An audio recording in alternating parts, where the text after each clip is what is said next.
شروع اللہ کا نام لے کر جو بڑا مہربان نہایت رحم والا ہے۔ یہ ایک سورہ ہے جس کو ہم نے نازل کیا اور اس کے احکام کو فرض کر دیا اور اس میں صاف صاف آیتیں نازل کی تاکہ تم یاد رکھو۔ بدکاری کرنے والی عورت اور بدکاری کرنے والا مرد جب ان کی بدکاری ثابت ہو جائے تو دونوں میں سے ہر ایک کو 100 درے مارو، اور اگر تم اللہ اور روز آخر پر ایمان رکھتے ہو تو اللہ کے قانون کو نافذ کرنے میں تمہیں ان پر ہرگز ترس نہ آئے،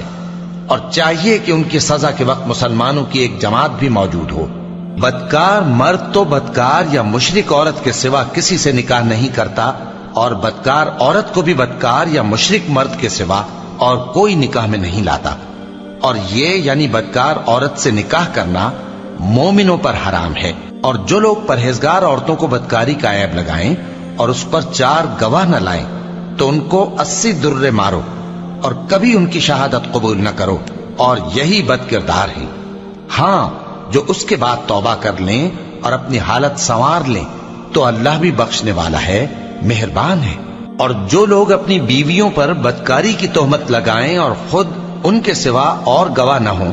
تو ہر ایک کی شہادت یہ ہے کہ پہلے تو 4 بار اللہ کی قسم کھائے کہ بے شک وہ سچا ہے، اور 5ویں بار یہ کہے کہ اگر وہ جھوٹا ہو تو اس پر اللہ کی لعنت۔ اور عورت سے سزا کو یہ بات ٹال سکتی ہے کہ وہ پہلے 4 بار اللہ کی قسم کھائے کہ بے شک یہ جھوٹا ہے، اور 5ویں دفعہ یوں کہے کہ اگر یہ سچا ہو تو مجھ پر اللہ کا غضب نازل ہو۔ اور اگر تم پر اللہ کا فضل اور اس کی مہربانی نہ ہوتی تو بہت سی خرابیاں پیدا ہو جاتی۔ اور یہ کہ اللہ توبہ قبول کرنے والا ہے، حکیم ہے۔ جن لوگوں نے یہ بہتان باندھا ہے وہ تمہیں میں سے ایک جماعت ہے، اس کو اپنے حق میں برا نہ سمجھنا، بلکہ وہ تمہارے لیے اچھا ہے۔ ان میں سے جس شخص نے گناہ کا جتنا حصہ لیا اس کے لیے اتنا وبال ہے، اور جس نے ان میں سے اس بہتان کا بڑا بوجھ اٹھایا ہے اس کو بڑا عذاب ہوگا۔ جب تم نے وہ بات سنی تھی تو مومن مردوں اور عورتوں نے کیوں اپنے دلوں میں نیک گمان نہ کیا، اور کیوں نہ کہہ دیا کہ یہ کھلم کھلا بہتان ہے؟ یہ بہتان لگانے والے اپنی بات کی تصدیق کے لیے 4 گواہ کیوں نہ لائے؟ تو جب یہ گواہ نہیں لا سکے تو اللہ کے نزدیک یہی جھوٹے ہیں۔ اور اگر دنیا اور آخرت میں تم پر اللہ کا فضل اور اس کی رحمت نہ ہوتی تو جس شغل میں تم منہمک تھے اس کی وجہ سے تم پر بڑا سخت عذاب نازل ہوتا، جب تم اپنی زبانوں سے اس کا ایک دوسرے سے ذکر کرتے تھے اور اپنے منہ سے ایسی بات کہتے تھے جس کا تم کو کچھ بھی علم نہ تھا، اور تم اسے ایک ہلکی بات سمجھتے تھے، حالانکہ اللہ کے نزدیک وہ بڑی بھاری بات تھی۔ اور جب تم نے اسے سنا تھا تو کیوں نہ کہہ دیا کہ ہمیں شایع نہیں کہ ایسی بات زبان پر لائیں؟ پروردگار تو پاک ہے، یہ تو بہت بڑا بہتان ہے۔ اللہ تمہیں نصیحت کرتا ہے کہ اگر مومن ہو تو پھر کبھی ایسا کام نہ کرنا، اور اللہ تمہارے سمجھانے کے لیے اپنی آیتیں کھول کھول کر بیان فرماتا ہے، اور اللہ جاننے والا ہے، حکمت والا ہے۔ جو لوگ اس بات کو پسند کرتے ہیں کہ مومنوں میں بے حیائی یعنی تہمت بدکاری کی خبر پھیلے، ان کو دنیا اور آخرت میں دکھ دینے والا عذاب ہوگا، اور اللہ جانتا ہے اور تم نہیں جانتے۔ اور اگر تم پر اللہ کا فضل اور اس کی رحمت نہ ہوتی تو کیا کچھ نہ ہوتا، مگر وہ کریم ہے، اور یہ کہ اللہ نہایت مہربان ہے، رحیم ہے۔ مومنوں، شیطان کے قدموں پر نہ چلنا، اور جو شخص شیطان کے قدموں پر چلے گا تو شیطان تو بے حیائی کی باتیں اور برے کام ہی بتائے گا۔ اور اگر تم پر اللہ کا فضل اور اس کی مہربانی نہ ہوتی تو ایک شخص بھی تم میں پاک نہ ہو سکتا، مگر اللہ جس کو چاہتا ہے پاک کر دیتا ہے، اور اللہ سننے والا ہے، جاننے والا ہے۔ اور جو لوگ تم میں صاحب فضل اور صاحب مال ہیں وہ اس بات کی قسم نہ کھائیں کہ رشتہ داروں اور محتاجوں اور وطن چھوڑ جانے والوں کو کچھ نہیں دیں گے، اور ان کو چاہیے کہ معاف کر دیں اور درگزر کریں۔ کیا تم پسند نہیں کرتے کہ اللہ تم کو بخش دے؟ اور اللہ تو بخشنے والا ہے، مہربان ہے۔ جو لوگ پرہیزگار اور برے کاموں سے بے خبر اور ایماندار عورتوں پر بدکاری کی تہمت لگاتے ہیں ان پر دنیا اور آخرت دونوں میں لعنت ہے، اور ان کو سخت عذاب ہوگا، یعنی قیامت کے روز جس دن ان کی زبانیں اور ہاتھ اور پاؤں سب ان کے کاموں کی گواہی دیں گے۔ اس دن اللہ ان کو ان کے اعمال کا پورا پورا اور ٹھیک ٹھیک بدلہ دے گا، اور ان کو معلوم ہو جائے گا کہ اللہ برحق اور حق کو ظاہر کرنے والا ہے۔ ناپاک عورتیں ناپاک مردوں کے لیے ہیں اور ناپاک مرد ناپاک عورتوں کے لیے، اور پاک عورتیں پاک مردوں کے لیے ہیں اور پاک مرد پاک عورتوں کے لیے۔ یہ پاک لوگ ان جھوٹوں کی باتوں سے بری ہیں اور ان کے لیے بخشش اور نیک روزی ہے۔ مومنوں، اپنے گھروں کے سوا دوسرے لوگوں کے گھروں میں گھر والوں سے اجازت لیے اور ان کو سلام کیے بغیر داخل نہ ہوا کرو، یہ تمہارے حق میں بہتر ہے، اور ہم یہ نصیحت اس لیے کرتے ہیں کہ شاید تم یاد رکھو۔ پھر اگر تم گھر میں کسی کو موجود نہ پاؤ تو جب تک تم کو اجازت نہ دی جائے اس میں مت داخل ہو، اور اگر یہ کہا جائے کہ اس وقت لوٹ جاؤ تو لوٹ جایا کرو، یہ تمہارے لیے بڑی پاکیزگی کی بات ہے، اور جو کام تم کرتے ہو اللہ سب جانتا ہے۔ ہاں، اگر تم کسی ایسے مکان میں جاؤ جس میں کوئی نہ بستا ہو اور اس میں تمہارا اسباب رکھا ہو تو تم پر کچھ گناہ نہیں، اور جو کچھ تم ظاہر کرتے ہو اور جو پوشیدہ کرتے ہو اللہ کو سب معلوم ہے۔ مومن مردوں سے کہہ دو کہ اپنی نظریں نیچی رکھا کریں اور اپنی شرمگاہوں کی حفاظت کیا کریں، یہ ان کے لیے بڑی پاکیزگی کی بات ہے، اور جو کام یہ کرتے ہیں اللہ ان سے خبردار ہے۔ اور مومن عورتوں سے کہہ دو کہ وہ بھی اپنی نگاہیں نیچی رکھا کریں اور اپنی شرمگاہوں کی حفاظت کیا کریں، اور اپنی آرائش یعنی زیور کے مقامات کو ظاہر نہ ہونے دیا کریں مگر جو اس میں سے کھلا رہتا ہو، اور اپنے سینوں پر اوڑھنیاں اوڑھے رہا کریں، اور اپنے خاوند اور باپ اور خسر اور بیٹوں اور خاوند کے بیٹوں اور بھائیوں اور بھتیجوں اور بھانجوں اور اپنی جیسی مومن عورتوں اور لونڈی غلاموں کے سوا نیز ان خدام کے جو عورتوں کی خواہش نہ رکھیں، یا ایسے لڑکوں کے جو عورتوں کے پردے کی چیزوں سے واقف نہ ہوں۔ غرض ان لوگوں کے سوا کسی پر اپنی زینت اور سنگھار کے مقامات کو ظاہر نہ ہونے دیں، اور اپنے پاؤں ایسے طور سے زمین پر نہ مارے کہ جھنکار کانوں میں پہنچے اور ان کا پوشیدہ زیور معلوم ہو جائے۔ اور مومنوں، سب اللہ کے آگے توبہ کرو تاکہ فلاح پاؤ، اور اپنی قوم کی بیوہ عورتوں کے نکاح کر دیا کرو، اور اپنے غلاموں اور لونڈیوں کے بھی جو نیک ہوں نکاح کر دیا کرو۔ اگر وہ مفلس ہوں گے تو اللہ ان کو اپنے فضل سے غنی کر دے گا، اور اللہ بہت وسعت والا ہے، سب کچھ جاننے والا ہے۔ اور جن کو بیاہ کا مقدور نہ ہو وہ پاک دامنی کو اختیار کیے رہیں یہاں تک کہ اللہ ان کو اپنے فضل سے غنی کر دے۔ اور جو غلام تم سے مکاتبت یعنی مال دے کر پروانہ آزادی کی تحریر چاہیں، اگر تم ان میں صلاحیت اور نیکی پاؤ تو ان سے مکاتبت کر لو، اور اللہ نے جو مال تم کو بخشا ہے اس میں سے ان کو بھی دو۔ اور اپنی باندیوں کو اگر وہ پاک دامن رہنا چاہیں تو دنیاوی زندگی کے فوائد حاصل کرنے کے لیے بدکاری پر مجبور نہ کرنا، اور جو ان کو مجبور کرے گا تو ان بیچاریوں کے مجبور کیے جانے کے بعد اللہ بخشنے والا ہے، مہربان ہے۔ اور ہم نے تمہاری طرف روشن آیتیں نازل کی ہیں، اور جو لوگ تم سے پہلے گزر چکے ہیں ان کی خبریں اور پرہیزگاروں کے لیے نصیحت۔ اللہ آسمانوں اور زمین کا نور ہے، اس کے نور کی مثال ایسی ہے کہ گویا ایک طاق ہے جس میں ایک چراغ ہے، اور چراغ ایک قندیل میں ہے، اور قندیل ایسی صاف شفاف ہے کہ گویا موتی کا سا چمکتا ہوا تارا ہے۔ اس میں ایک مبارک درخت کا تیل جلایا جاتا ہے یعنی زیتون کا، کہ نہ مشرق کی طرف ہے نہ مغرب کی طرف۔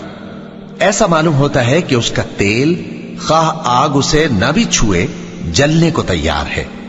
بڑی روشنی پر روشنی ہو رہی ہے۔ اللہ اپنے نور سے جس کو چاہتا ہے سیدھی راہ دکھاتا ہے، اور اللہ جو مثالیں بیان فرماتا ہے تو لوگوں کے سمجھانے کے لیے،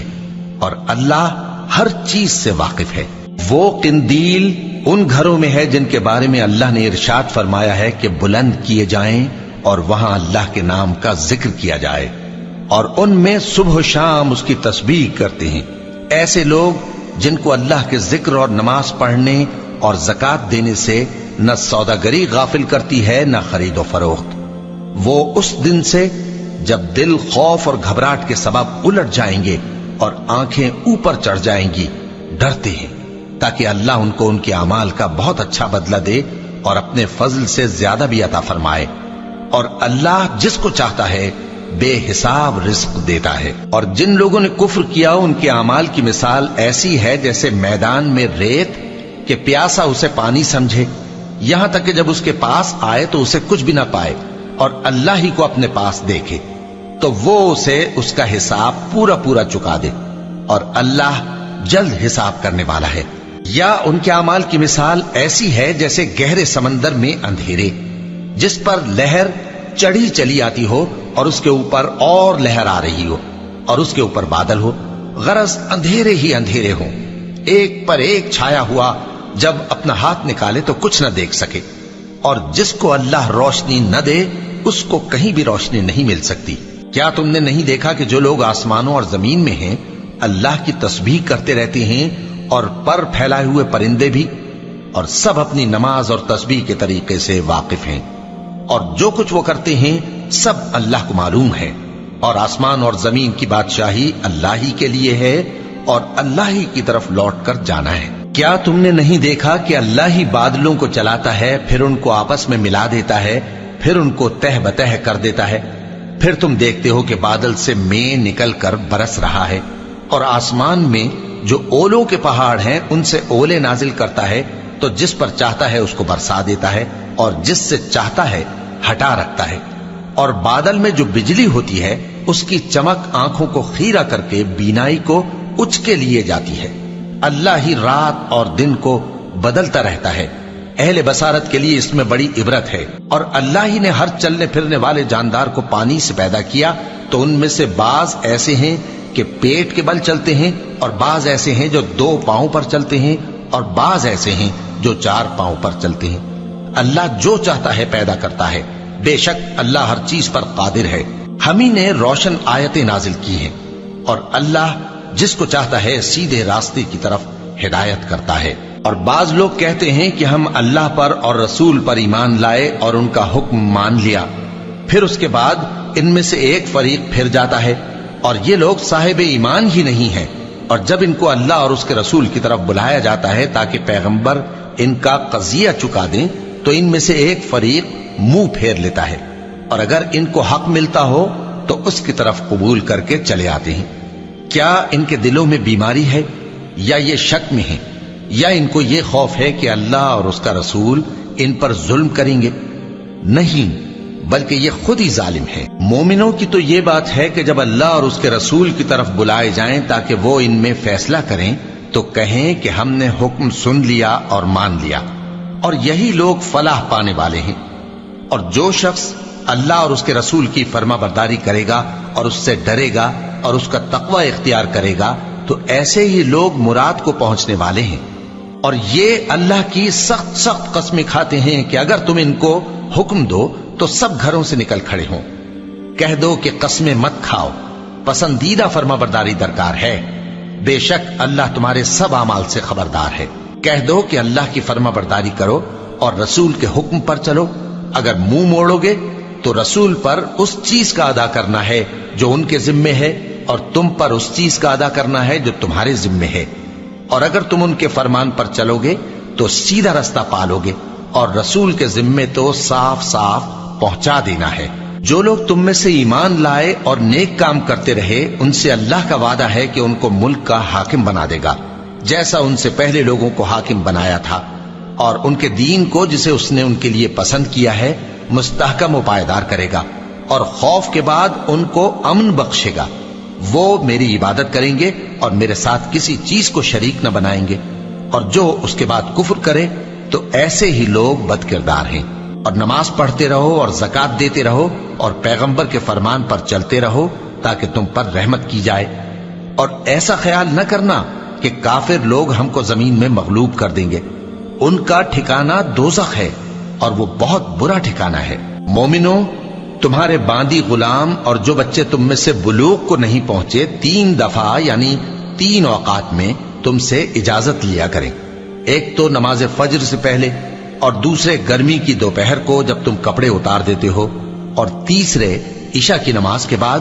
یہ 3 وقت تمہارے پردے کے ہیں، ان کے آگے پیچھے یعنی دوسرے وقتوں میں نہ تم پر کچھ گناہ ہے اور نہ ان پر، کہ کام کاج کے لیے ایک دوسرے کے پاس آتے رہتے ہو۔ اس طرح اللہ اپنی آیتیں کھول کھول کر بیان فرماتا ہے، اور اللہ بڑا علم والا ہے، بڑا حکمت والا ہے۔ اور جب تمہارے لڑکے بالغ ہو جائیں تو ان کو بھی اسی طرح اجازت لینی چاہیے جس طرح ان سے اگلے یعنی بڑے آدمی اجازت حاصل کرتے رہے ہیں۔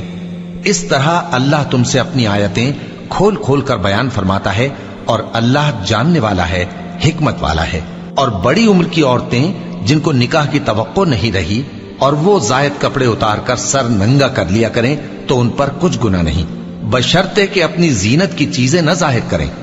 اور اگر اس سے بھی بچیں تو یہ ان کے حق میں بہتر ہے، اور اللہ سنتا ہے، جانتا ہے۔ نہ تو اندھے پر کچھ گناہ ہے، اور نہ لنگڑے پر، اور نہ بیمار پر، اور نہ خود تم پر کہ اپنے گھروں سے کھانا کھاؤ، یا اپنے باپ دادا کے گھروں سے، یا اپنی ماؤں کے گھروں سے، یا بھائیوں کے گھروں سے، یا اپنی بہنوں کے گھروں سے، یا اپنے چچاؤں کے گھروں سے، یا اپنی پھوپھیوں کے گھروں سے، یا اپنے ماموؤں کے گھروں سے، یا اپنی خالاؤں کے گھروں سے، یا اس گھر سے جس کی کنجیاں تمہارے ہاتھ میں ہوں، یا اپنے دوستوں کے گھروں سے۔ اور اس کا بھی تم پر کچھ گناہ نہیں کہ سب مل کر کھانا کھاؤ یا جدا جدا۔ پھر جب گھروں میں جایا کرو تو اپنے گھر والوں کو سلام کیا کرو، یہ اللہ کی طرف سے مبارک اور پاکیزہ تحفہ ہے۔ اس طرح اللہ اپنی آیتیں کھول کھول کر بیان فرماتا ہے تاکہ تم سمجھو۔ مومن تو وہ ہیں جو اللہ پر اور اس کے رسول پر ایمان لائے، اور جب کبھی ایسے کام کے لیے جو جمع ہو کر کرنے کا ہو پیغمبر کے پاس جمع ہو تو ان سے اجازت لیے بغیر چلے نہیں جاتے۔ اے پیغمبر، جو لوگ تم سے اجازت حاصل کرتے ہیں وہی اللہ پر اور اس کے رسول پر ایمان رکھتے ہیں۔ سو جب یہ لوگ تم سے کسی کام کے لیے اجازت مانگا کریں تو ان میں سے جسے چاہا کرو اجازت دے دیا کرو، اور ان کے لیے اللہ سے بخشش مانگا کرو، کچھ شک نہیں کہ اللہ بخشنے والا ہے، مہربان ہے۔ مومنو، پیغمبر کے پکارنے کو ایسا خیال نہ کرنا جیسا تم آپس میں ایک دوسرے کو پکارتے ہو، بے شک اللہ کو وہ لوگ معلوم ہیں جو تم میں سے آنکھ بچا کر کھسک جاتے ہیں۔ تو جو لوگ ان کے حکم کی مخالفت کرتے ہیں ان کو ڈرنا چاہیے کہ ایسا نہ ہو کہ ان پر کوئی آفت پڑ جائے یا تکلیف دینے والا عذاب نازل ہو۔ دیکھو، جو کچھ آسمانوں اور زمین میں ہے سب اللہ ہی کا ہے، جس طریق پر تم ہو وہ اسے جانتا ہے، اور جس روز لوگ اس کی طرف لوٹائے جائیں گے تو جو عمل وہ کرتے رہے وہ ان کو بتا دے گا، اور اللہ ہر چیز سے واقف ہے۔